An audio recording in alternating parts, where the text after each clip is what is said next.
Hello, my name is Beck and welcome to a list of books that I would love to reread in 2021. First up is Robin Hobb's Assassin's Apprentice. This is the first book in the Farseer trilogy and I've read this entire Elderling series before, but I've read them a very long time ago and so I now want to restart the series because I don't really remember any of the plots in each of the books.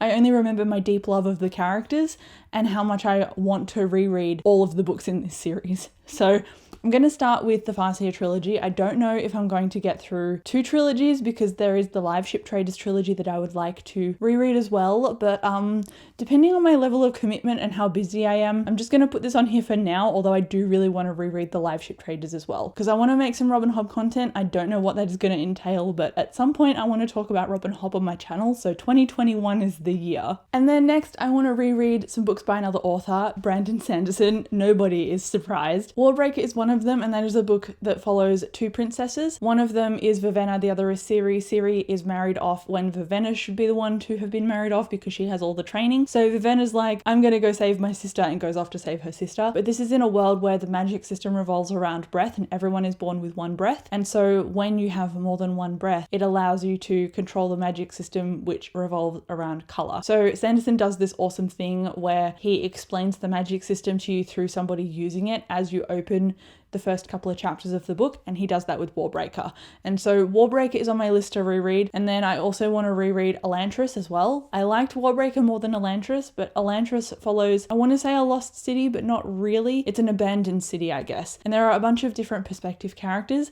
The main ones that we focus on are the princess, there's a prince, and then there's also a priest. So the priest is kind of craven, and he's very idealized and very obsessive. The prince is waking up one morning, and he's supposed to meet the princess this morning who has traveled, across countries to see him. And he has come down with the Shroud, which is like the curse that lives in this city to make people essentially dead. And so when people come down with this curse, they're thrown into Elantris and the door's locked behind them. They're kind of like fantasy zombies, I guess. But I want to reread Elantris and Warbreaker, and then if I can, I want to reread Mistborn because, oh boy, after reading Rhythm of War last year, I want to go back and reread all of Brandon Sanderson's work now, especially because now I'm a little bit more confident than I was talking on my channel. So I'd love to talk more Sanderson content, do more reviews maybe, and I think I would love to revisit my reading guide because that is a very old video now, and I took like 2 hours to film that video and then a long time to edit it, and I still left stuff out and got stuff wrong, which is to be expected. Sanderson's written a lot, but I would love to scrub up on my knowledge again and redo that video potentially. So this is me making steps to do that. So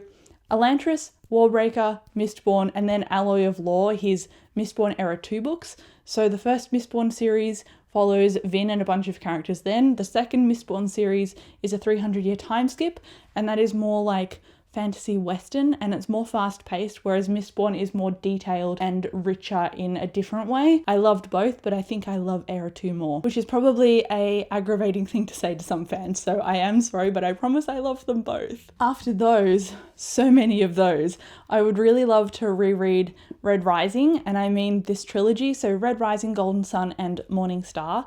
I don't know if I'm going to do these at this stage on audiobook because I love the audiobooks, or if I'm going to do them physically so I can actually understand how to spell everything and more stuff sticks in my head, because I didn't love the fourth book, so Iron Gold, and I didn't like Dark Age as much, so it kind of went downhill for me after Morning Star, and I was obsessed with this trilogy, so that's kind of a bit of a letdown to me. So I want to reread this series and then reread Iron Gold and Dark Age so that I can see if I feel the same way or if I see on a reread that the details mean more to me, if that makes sense. What I'm trying to do is basically save this series for me, or if I'm going to consider it in future as only a trilogy. So that is my experiment to myself. I'm sure you've heard of Red Rising before. If you haven't, it's a science fiction. It follows Darrow. He's a red, and this is a class system where everybody belongs to a different color class. So reds are the lowest and they are considered the coal miners, and the golds are the ones who benefit from all of that labor. So Darrow comes from a small mining town that are quite hard worked and they don't live very long. And so one day when he's shown the real state of the world and his position in it, he decides to join a rebellion. That is where the story leads off. The first part was fairly upsetting in terms of like, holy holy crap, he really did that at the start of a book. And if I wasn't reading the audiobook, I would have put him down. So fair warning, it does get dark. I say this is like a version of The Hunger Games, but for more adult readers, even though The Hunger Games in its own right was really dark as well. This is just different. It's more gruesome and bloody and more brutal than The Hunger Games was. So it's like a level up almost in terms of what it shows you. So I loved that darkness to it. Some of the tropes I'm a little bit meh about, but this one I gave a 4, and then the other books I gave both 5s to. So I'm really looking forward to reading this again because I can't wait to experience the drama that is Darrow again. Just to give you a taste of Darrow's drama, the first line of the Red Rising series is, "I would have lived in peace, but my enemies brought me war." And then after that one, actually I don't know if I'm going to read all of these in the order I necessarily talk about them in, but just for the sake of this list, after the Red Rising trilogy or series, I want to reread a series by one of my favourite authors because he's got a new book coming out I think in April. And so the books that I want to reread is a Quartet, and it is by Sebastian de Castell. They're all behind me, but I'm not going to pull out the first book because it's the bottom of the stack. It is Traitor's Blade, and this follows Falcio and his friends Keston Brasti. They were helping out the king and they were supporting him like his sellswords and also his law enforcers, but the king was murdered in a coup by the dukes because they didn't like his power, and so now Falcio and his friends are on the road trying to make a living and they don't really have any meaning in their life anymore. So it's kind of like if the Three Musketeers meets some rogue characters that kind of get themselves into trouble by accident. That's what this Quartet follows. There are magic users involved and there are gods and godly creatures involved, but that doesn't get into it in the beginning.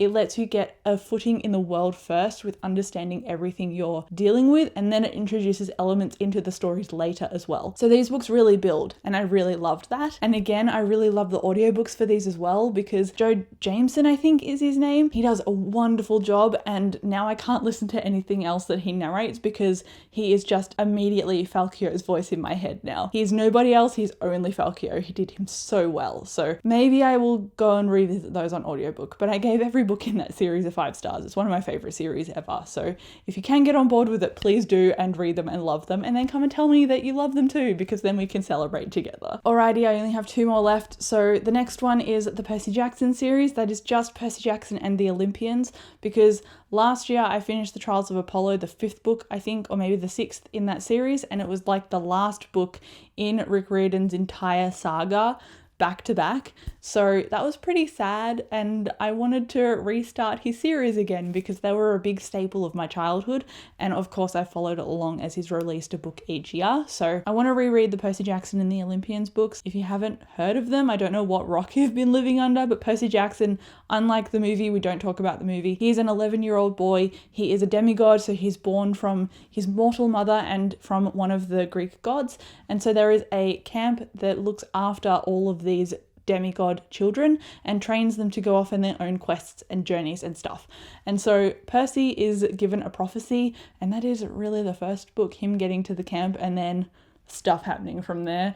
And I love the trope of a trio going on a quest, and Percy Jackson is very quest based, and it's also very middle grade, so if you don't like younger books you probably won't like it just because it is very much in that space and it plays with it and it does a very good job.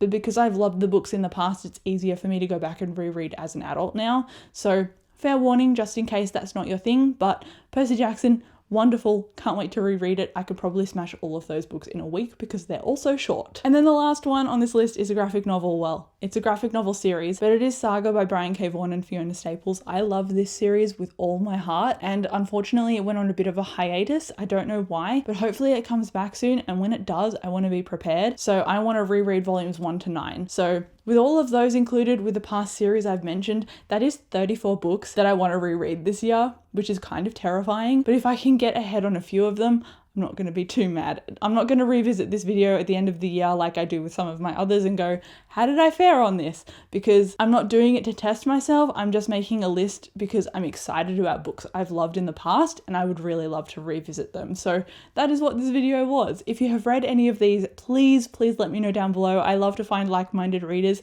Thank you so much for watching this video, and I will chat to you in the comments, and I'll see you in my next one. Bye.